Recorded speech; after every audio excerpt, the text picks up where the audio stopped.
ഈ ദേവസ്വങ്ങളുടെ പിരിച്ചുവിടുന്ന കാര്യത്തിന് എന്താണ് അഭിപ്രായം? സി, ഇത് വളരെ ഒരു ഇൻജസ്റ്റിസാണ് നടക്കുന്നത്.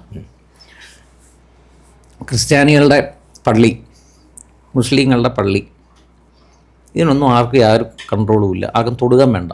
ഹിന്ദുക്കളുടെ തലയിലോട്ട് മാത്രം കയറിയിരിക്കുക. ഹിന്ദുക്കളുടെ തലയിൽ അല്ല, നമ്മുടെ ഇവർ പറയുന്ന ഇന്ദിരാഗാന്ധി എന്നൊരു സ്ത്രീയാണ് ഇത് കൊണ്ടുവന്ന് സെക്യുലറിസം എന്ന് പറഞ്ഞ വാക്ക് കൊണ്ടുവന്ന്. അപ്പോൾ എന്താണ് സെക്യുലർ? സെക്യുലർ കോൺസ്റ്റിറ്റ്യൂഷനിൽ ഡിഫൈൻ ചെയ്തിട്ടില്ല സെക്യുലറിസം. കറക്റ്റ്. അപ്പോൾ സെക്യുലർ എന്ന് പറഞ്ഞാൽ നമ്മുടെ ഡിക്ഷണറി കാണുന്ന, ഇംഗ്ലീഷ് ഡിക്ഷണറി കാണുന്ന അർത്ഥമാണ് സെക്യുലർ. സെക്യുലർ എന്ന് പറഞ്ഞാൽ government and government administration and religion are to separate things. സർക്കാരിൻ്റെ ഭരണത്തിൽ മതമില്ല, സർക്കാരിന് മതമില്ല. സർക്കാരിന് മതമില്ലെങ്കിൽ സർക്കാർ എങ്ങനെ ഹിന്ദു ക്ഷേത്രങ്ങൾ ഭരിക്കുന്നത്? അതിനപ്പോൾ സുപ്രീം കോടതിയുടെ ഒരു പഴയ ജഡ്ജ്മെൻ്റ് ഉണ്ട്, അതിനെ ബേസ് ചെയ്തിട്ട് അത് ചെയ്യുന്നത്. അതിനിപ്പോൾ റിവ്യൂ പെറ്റീഷനും കാര്യങ്ങളൊക്കെ വന്നിട്ടുണ്ട്. അതായത് അതിനകത്ത് പറയുന്നത് ക്ഷേത്ര ഭരണം അതൊരു സെക്യുലർ ആക്ടിവിറ്റിയാണ്.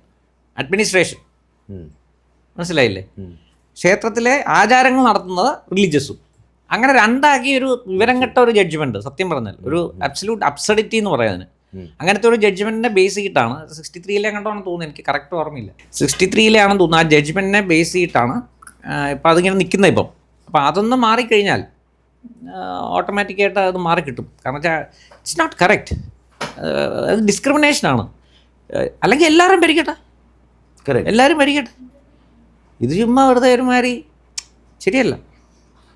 ഈ മദ്രസകൾക്ക്, ഇപ്പോൾ മദ്രസകളുടെ ഇമാമുകൾക്ക് നമ്മളുടെ ഗവൺമെൻറ് പെൻഷൻസ്, എനിക്ക് എൻ്റെ കറക്റ്റ്, ഞാൻ എന്നാൽ ഇടയ്ക്കൊന്ന് നോക്കിയ സമയത്ത് അതിനകത്ത് ഗവൺമെൻറ്റിൻ്റെ ഒരു കോൺട്രിബ്യൂഷൻ അങ്ങോട്ട് ഉണ്ടെന്നുള്ളേ ഉള്ളൂ. അതിനകത്ത് അവരുടെയും കൂടെ കണ്ടത് വെൽഫെയർ ബോർഡും അങ്ങനെ അങ്ങോട്ടൊക്കെയാണ്. അല്ല അങ്ങനെ ശമ്പളമൊന്നും എനിക്ക് കൊടുക്കുന്നു. വേറെ സംസ്ഥാനങ്ങളിലൊക്കെ ഉണ്ട് കേട്ടോ, ഇവിടെ അങ്ങനെ ഉണ്ടെന്ന് എനിക്ക് തോന്നുന്നില്ല. ഇറ്റ്സ് നോട്ട് കറക്റ്റ് എന്നാണ് എൻ്റെ ഒരു ധാരണ. ഞാനത് നോക്കിയിട്ടില്ല ഇതുവരെ. നമ്മുടെ കേരളത്തിൽ അങ്ങനെ കൊടുത്താലും അത്ഭുതപ്പെടാനൊന്നുമില്ല.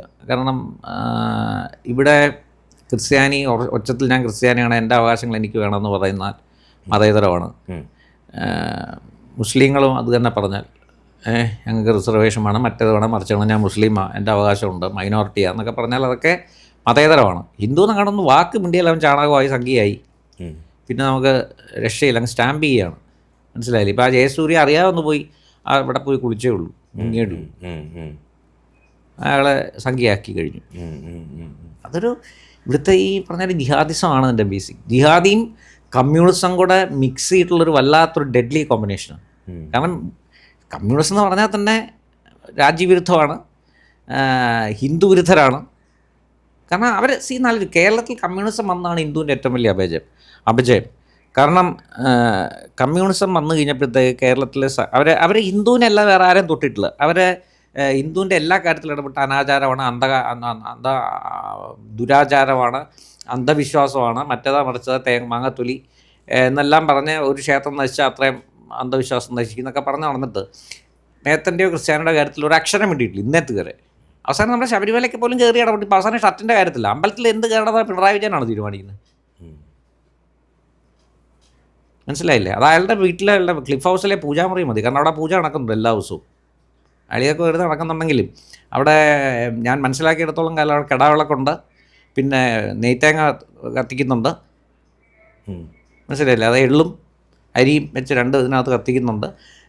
ഇവൻ ഇതുവരെ കോഴി അറക്കൽ വരെ നടക്കുന്നുണ്ടെന്നാണ് ഞാൻ പറഞ്ഞറിഞ്ഞത്. ചില പോലീസുകാരാ പറഞ്ഞത് എന്നോട്.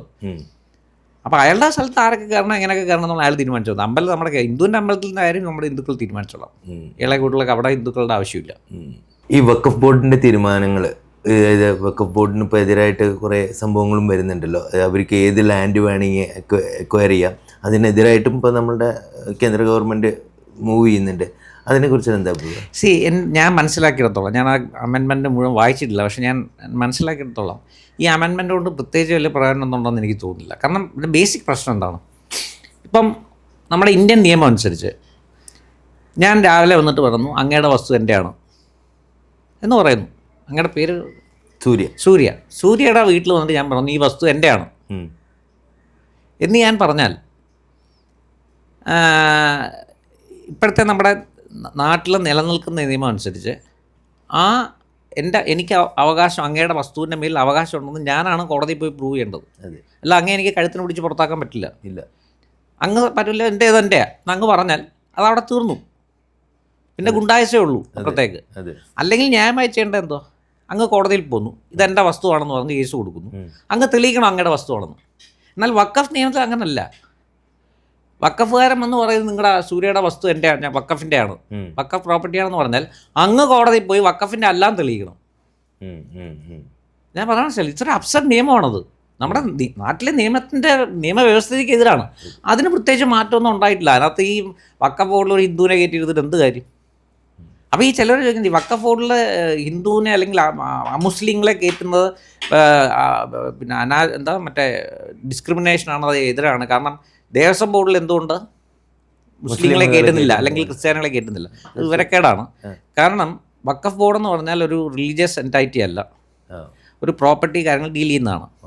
ദേവസ്വം ബോർഡ് എന്ന് പറഞ്ഞാൽ 5 ആക്ട് വെച്ചിട്ടുണ്ടാക്കിയ 3 ആക്ട് വെച്ചിട്ടുണ്ടാക്കിയിരിക്കുന്നതാണ്. Travancore Cochin religious institutions act, Travancore Devaswom ബോർഡും കൊച്ചിൻ ദേവസ്വം ബോർഡും, പിന്നെ ഗുരുവായൂർ ദേവസ്വം ബോർഡ് ആക്ട്, പിന്നെ മലബാർ ദേവസ്വം ബോർഡ് ആക്ട്. ഇത്രയും വെച്ചിട്ട് പിന്നെ കൂടൽമാണിക്യം ദേവസ്വം ബോർഡ്, ഇത്രയും ആക്ടുകൾ വെച്ചിട്ടുണ്ട്. ആ ദേവസ്വം ബോർഡുകൾക്ക് ഏക അവകാശം അമ്പലം ഭരിക്കുക എന്നുള്ളതേ ഉള്ളൂ. റിലീജിയസ് ആക്ടിവിറ്റീസ് നടത്തുക എന്നുള്ളതല്ലാതെ വേറെ ഒരു അവകാശവും ഇല്ല. ദേവസ്വം വസ്തു, അമ്പലത്തിൻ്റെ വസ്തു ആരെങ്കിലും കയ്യേറിയിട്ടുണ്ടെങ്കിൽ അവരെ കയ്യേറ്റം പുറത്താക്കാൻ കോടതി പോകണം. ദേവസ്വം ബോർഡിന് പോയി കേസ് കൊടുക്കണം. പിന്നെ കോടതി വഴിയേ പുറത്താക്കാൻ പറ്റുള്ളൂ. ഞാൻ പറഞ്ഞ മനസ്സിലല്ലേ? അപ്പം അതിനകത്ത് ഒരു അഹിന്ദുവിന് സ്ഥാനമില്ല ആ ദേവസ്വം ബോർഡ്. കാരണം ദേവസ്വം ബോർഡിൻ്റെ ആക്ടിവിറ്റി എന്ന് പറഞ്ഞാൽ only administration of the temple, pure ക്ഷേത്ര കാര്യങ്ങൾ നടത്തുക, വേറെ ഒന്നുമില്ല. അതുമാതിരിയല്ല വഖഫ്. സോ അതും കൂടെ രണ്ടും കൂടെ ആപ്പിൾസ് ആൻഡ് ഓറഞ്ച് കമ്പയർ ചെയ്യുന്ന മാതിരി ഉള്ളത്.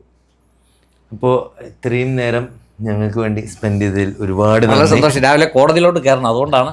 No problem. കൂടുതൽ വീഡിയോകൾക്കായി ചാനൽ സബ്സ്ക്രൈബ് ചെയ്യുക, ബെൽ ബട്ടണും അമർത്തുക.